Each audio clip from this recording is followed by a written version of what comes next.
pse heshtim ne?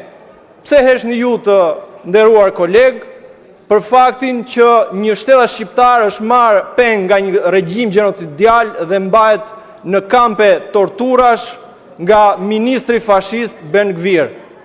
Duhet shtroj pyetjen se si ka mundësi që qeveria shqiptare hesht teksa një shtedhas shqiptar Baki Goxha i është marrë peng në shkelje të gjitha drejtave ndërkombëtare, në ujëra ndërkombëtare, së bashku me 10 aktivistë të tjerë nga mbar Evropa, duke çuar ndihmë humanitare në Gaza.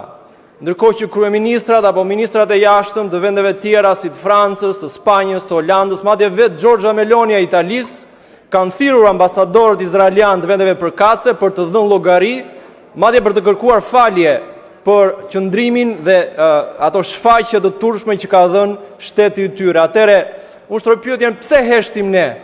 Pse heshni ju të nderuar kolegë për faktin që një shtedhas shqiptar është marrë peng nga një regjim gjenocidial dhe mbahet në kampe torturash nga ministri fashist Ben Gvir? Si ka mundësi që nuk reagoni dhe ç'do të bëni nëse e njëjta gjë do ndodhte që të merrej peng një shtedhas shqiptar në dedin mesdhe jo nga izraelianët, por nga rusët apo nga iranianët? A do nënshkruhet atëherë rezoluta për t'i shpallur shtetet terroriste? Atëherë pse s'flisni tani? Si ka mundësi që heshni? A jeni krenar me faktin që kryeministri i këtij vendi, Edi Rama, shkoi në shtëpinë e Benjamin Netanyahu dhe u porul para tij përpara një njeriu që kërkohet për krime lufte dhe krime kundër njerëzimit në Gaza nga gjykata penale ndërkombëtare? A ndjeni krenar për këtë gjë? Si ka mundësi që nuk reagoni? Për çfarë, nga kush keni frikë, nga çfarë trembeni? Apo pretendoni se po mbroni interesat e shqiptarëve? Shqiptarët i kanë mbrojtur interesat e tyre, kanë ditur vetë të dalin zot të interesave të tyre dhe të pozitës tyre atëherë kur kanë vënë jetën e tyre në rrezik për të mbrojtur hembrejt në luftën e dytë botërore.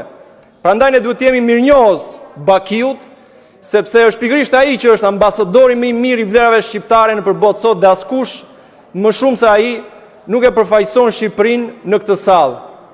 Kështu që nuk mjafton që të kërkojmë me kortezi nga qeveria izraeliane se çfarë po ndodh me të, por duhet që qeveria shqiptare dhe ministri i jashtëm shqiptar të thrasë menjëherë ambasadorin izraelian dhe ta vërë atë përpara përgjegjësisë, ta detyroj të mbajë përgjegjësi dhe kërkoj falje për krimet që po ndodhin në Gaza dhe për trajtimin që i ka bërë shtedhasi shqiptar.